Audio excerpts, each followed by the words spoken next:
Bienvenue dans cette deuxième partie de ce tutoriel où on va améliorer notre script de génération de mots de passe en PHP.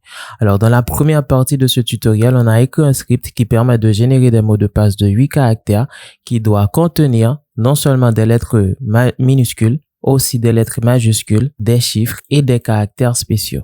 Par contre, notre script a un petit problème. Certaines fois, les mots de passe que va générer notre script ne prendra pas en compte certains types de caractères. Par exemple, ici, on a un mot de passe qui contient des lettres minuscules, des lettres majuscules, des chiffres. Par contre, comme vous pouvez le constater, dans ce mot de passe, on n'a pas de caractères spéciaux. Alors, c'est le problème qu'a notre script. Certaines fois, on va générer des mots de passe qui va contenir certains types de caractères et va ignorer d'autres types de caractères.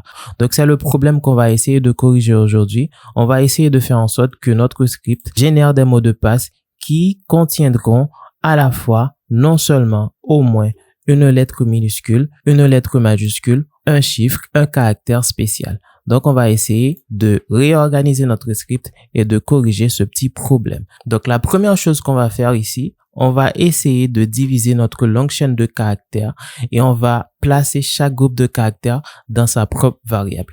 Donc, je vais créer une première variable que je vais appeler lowercase characters et cette variable va contenir toutes les lettres minuscules de mes mots de passe. Voilà. Je les mets ici. Ensuite, je vais créer une deuxième variable que je vais appeler uppercase characters. Et cette variable va contenir toutes les lettres majuscules que peuvent contenir mes mots de passe. Ensuite, je vais créer une troisième variable que je vais appeler numbers. Et cette variable va contenir tous les chiffres que peuvent contenir mes mots de passe. Je prends tous les chiffres et je les mets ici. Ensuite, je crée une dernière variable que je vais appeler special characters. Et dans cette variable, je vais mettre tout le reste qui sont des caractères spéciaux. Voilà. Ensuite, cette variable characters va faire toujours le même travail. Je vais concaténer toutes les variables ici et je vais les placer ici. Donc, cette variable characters, c'est la variable qui va toujours contenir l'ensemble des caractères que peuvent contenir mes mots de passe. Donc, dedans, je mets les caractères minuscules. J'y ajoute aussi les caractères majuscules. J'y ajoute aussi les chiffres. Et j'y ajoute aussi les caractères spéciaux. Special characters. Et voilà.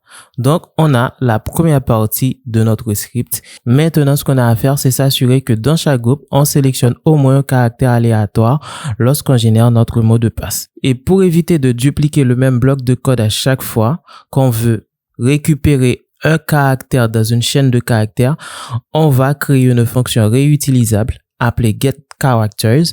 Et cette fonction prendra en paramètre la chaîne de caractères et renverra un caractère choisi au hasard dans cette chaîne. Donc, on va créer ici une fonction qu'on va appeler getCharacters. Cette fonction prendra en paramètre une chaîne de caractères qu'on va appeler str. Et ici, on va écrire le script qui permet de récupérer un caractère au hasard de la chaîne passée en paramètre. Cette chaîne ici s'appelle str. Alors, dans la précédente vidéo, on avait déjà le script qui permet de récupérer un caractère au hasard d'une longue chaîne de caractères. C'est cette partie-là. Tout ce qu'on a à faire, c'est prendre cette partie et la placer dans notre fonction qu'on pourra réutiliser à chaque fois qu'on a besoin de récupérer un caractère dans une chaîne de caractères. Donc, ce que je fais, je prends cette partie ici et je la place ici. Donc, si vous êtes un petit peu perdu, ce que vous avez à faire, c'est tout simplement regarder la première partie de ce tutoriel. Le lien est dans la description de cette vidéo et dans les commentaires. Donc, ici, je remplace characters par la variable qui est passée en paramètre qui s'appelle str. Ici, characters, je remplace ça par str. Et voilà. Ensuite, je retourne return le caractère choisi au hasard qui est random characters. Alors, pour rappel, ce que fait ce script, ici, on choisit un index au hasard compris entre 0 et la longueur de la chaîne, moins 1. Et là, on récupère le caractère qui correspond à cet index. Et enfin, cette fonction retourne tout simplement le caractère qu'on a récupéré. Maintenant qu'on a ça, on peut commencer vraiment à récupérer des caractères de nos chaînes pour pouvoir générer nos mots de passe. Pour rappel, notre variable ici, password, c'est la variable qui va contenir les mots de passe que va générer notre script. C'est dans cette variable qu'on va stocker tous les caractères qu'on va récupérer pour pouvoir générer nos mots de passe. Donc, une fois qu'on a cette fonction, ce qu'on peut faire, c'est s'assurer que dans chaque caractère, dans chaque groupe de caractères, on récupère au moins un caractère au hasard. Donc, on va commencer par utiliser la variable password, point égal pour concaténer. On va premièrement utiliser la variable getCharacters ici pour récupérer un caractère au hasard parmi les lettres minuscules. Donc, entre parenthèses, on passe la chaîne des lettres minuscules qui est lowercase characters. Ensuite, dans cette variable password, on va ajouter aussi une lettre majuscule. Donc, on utilise la fonction getCharacters et entre parenthèses, on lui passe les caractères majuscules. Ensuite, on va récupérer au moins un chiffre. Donc, on utilise toujours la fonction getCharacters et entre parenthèses, on passe numbers. Ensuite, on va s'assurer de récupérer au moins un caractère spécial en faisant password point égal getCharacters et entre parenthèses, on passe la variable qui contient l'ensemble des caractères spéciaux qui sont special characters. Voilà. À ce stade, je supprime cette ligne. Si j'affiche mon mot de passe, le mot de passe généré est. Si je rafraîchis ma page ici, vous allez voir que on a maintenant un mot de passe qui contient 4 caractères, qui contient forcément une lettre minuscule qu'on a récupérée ici, une lettre majuscule qu'on a récupérée ici, un chiffre qu'on a récupéré ici et un caractère spécial qu'on a récupéré ici. À chaque fois que je rafraîchis ma page, on aura toujours un mot de passe qui contient au moins une lettre minuscule, une lettre majuscule, un chiffre et un caractère spécial. Donc, pour l'instant, on a un mot de passe qui contient 4 caractères, mais ce qu'on veut, comme rappel, c'est générer un mot de passe qui contient 8 caractères. Donc, il nous reste à ajouter à nos mots de passe 4 caractères. Et ces 4 autres caractères, on va les choisir dans la liste de tous ces caractères. Et la liste de tous ces caractères, on les a mis dans cette variable que l'on appelle characters. Cette variable contient non seulement les lettres minuscules, les lettres majuscules, les chiffres et les caractères spéciaux.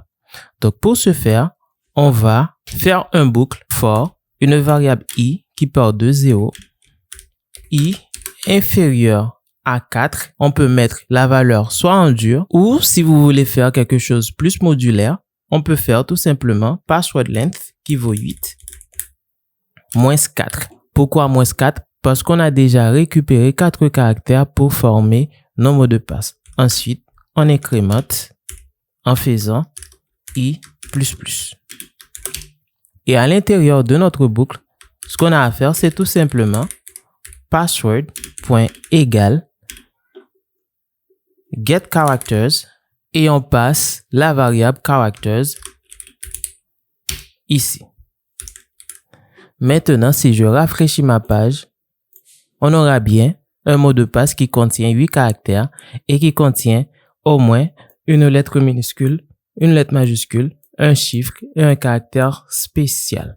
Ce que fait ce bout de code, c'est un bout de code qui va s'exécuter 4 fois et à chaque tour de boucle, on va récupérer un caractère au hasard parmi cette chaîne de caractères qui est characters qui contient des lettres minuscules, des lettres majuscules, des chiffres et des caractères spéciaux. Alors, dernier petit problème qu'on a constaté, c'est que ici, à chaque fois qu'on génère un mot de passe, le mot de passe commence toujours par une lettre minuscule, suivie d'une lettre majuscule, suivie d'un chiffre et suivie d'un caractère spécial. Je peux régénérer un mot de passe autant de fois que je veux. Ce sera toujours au début une lettre minuscule, ensuite une lettre majuscule, ensuite un chiffre et ensuite un caractère spécial. Alors, ce qu'on veut faire pour remédier à ce problème et rendre le début de la chaîne un petit peu plus aléatoire, il suffit de remélanger les caractères des mots de passe générés à l'aide d'une fonction qu'on appelle str_shuffle. Je peux faire password égale str_shuffle et ensuite je shuffle toujours le même mot de passe. Ça va résoudre notre problème. Maintenant, si je rafraîchis ma page, on a un mot de passe qui contient tous les caractères qu'on espère, mais commence par un caractère spécial suivi d'une lettre majuscule, suivi d'une lettre minuscule, suivi d'une lettre majuscule, d'un chiffre, d'un caractère spécial, d'un autre caractère spécial et se termine par une lettre minuscule. Si je rafraîchis ma page, le début sera encore différent. Cette fois, ça commence par une lettre majuscule suivie d'une lettre minuscule. Et comme vous pouvez le constater, dans ce mot de passe, on a tous les types de caractères qu'on espère. Et voici notre script complet de génération de mots de passe avec PHP. Je vous laisse ce script et une version écrite de ce tutoriel dans la description de cette vidéo. Au cas où vous n'avez pas compris quelque chose, vous pouvez soit laisser des commentaires ou aller lire la version écrite de ce tutoriel et vous pouvez aussi télécharger le code de ce tutoriel pour vous exercer. C'est gratuit, le lien est dans la description de cette vidéo. Je vous dis à bientôt pour une prochaine vidéo. Bye.